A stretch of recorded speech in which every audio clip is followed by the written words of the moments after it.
কম্পিউটারের ফাইল বা folder hide করার জন্য আমরা অনেকেই সফটওয়্যার ইউজ করে থাকি, কিন্তু এমন যদি হয় যে কোনো সফটওয়্যার ছাড়াই আপনারা আপনার ফাইলটিকে হাইড করতে পারছেন, তাহলে কেমন হয়? তাহলে অবশ্যই ভালো হয়।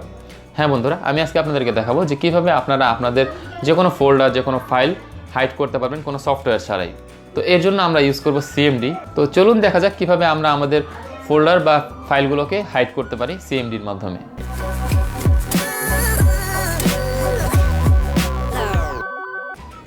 আপনি যে ফোল্ডারটি হাইড করতে চান সেই ফোল্ডারটি প্রথমে ওপেন করবেন। তো আমি একটি ফোল্ডার ওপেন করছি।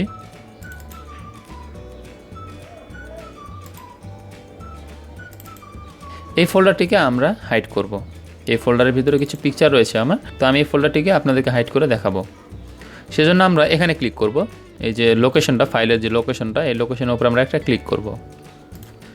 এখানে একটা ক্লিক করার পর আমরা জাস্ট লিখব সিএমডি। কিবোর্ড থেকে আমরা সিএমডি লিখে এন্টার প্রেস করব। সাথে সাথে আমাদের সিএমডি ওপেন হয়ে যাবে এবং আমরা এখানে একটি কমান্ড লিখব। কমান্ডটি হচ্ছে অ্যাট্রিব, ATTRIB, অ্যাট্রিব লিখবেন, তারপর একটা স্পেস দিবেন, একটা স্পেস, এখন plus S space plus H space plus R। এখন আমরা একটি স্পেস দিব, দেওয়ার পরে আমরা আমাদের ফোল্ডারের নামটা দিব। আমাদের ফোল্ডারের নামটা হচ্ছে ফটোস। আপনাদের যে ফোল্ডারের নামটা হবে সেই নামটা এখানে টাইপ করবেন। তা আমি ফটোস লিখছি, PHOTOS, এবং লেখার পরে এন্টার প্রেস করবেন। আমি এন্টার প্রেস করছি। দেখতে পাচ্ছেন এন্টার প্রেস করার সাথে সাথে আমাদের ফাইলটি চলে গেল, এটা হাইড হয়ে গেল। এখন কথা হচ্ছে হাইড তো করলাম, কিন্তু এটাকে আমরা আবার ফেরত নিয়ে আসবো কীভাবে? তো ফেরত নিয়ে আসার জন্য আপনাকে অবশ্যই জানতে হবে যে আপনার ফাইলটা কোন ফোল্ডারে রয়েছে। আপনি যদি না জানেন তাহলে কিন্তু আপনি বের করতে পারবেন না। তো আমরা এটার ভিতরে যাই, ফাইলটা আমাদের এখানে ছিল। এখন আমরা আবারও এখানে সিএমডি লিখব, সিএমডি, এন্টার।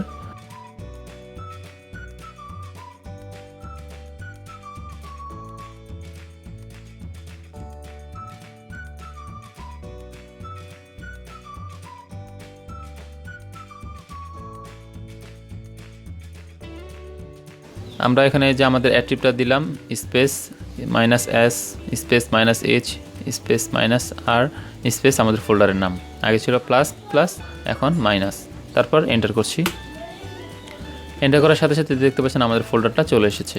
এখন আমাদের ফাইলগুলো সব রয়েছে। তো এভাবে আপনারা আপনাদের ফোল্ডারটাকে হাইড করতে পারবেন এবং ব্যাক করে নিয়ে আসতে পারবেন। আশা করি ভিডিওটি আপনাদের খুব ভালো লেগেছে। যদি ভালো লাগে তাহলে অবশ্যই একটি লাইক দিয়ে দেবেন, কমেন্ট করে জানাবেন আপনার মতামত, শেয়ার করবেন বন্ধুদের সাথে, আর অবশ্যই আমার চ্যানেলটি সাবস্ক্রাইব করে রাখবেন। সাবস্ক্রাইব না করলে আপনারা আমার যে নতুন নতুন ভিডিওগুলো আসছে কিংবা ভালো ভালো যেসব ভিডিও রয়েছে আপনারা সেগুলো দেখতে পাবেন না।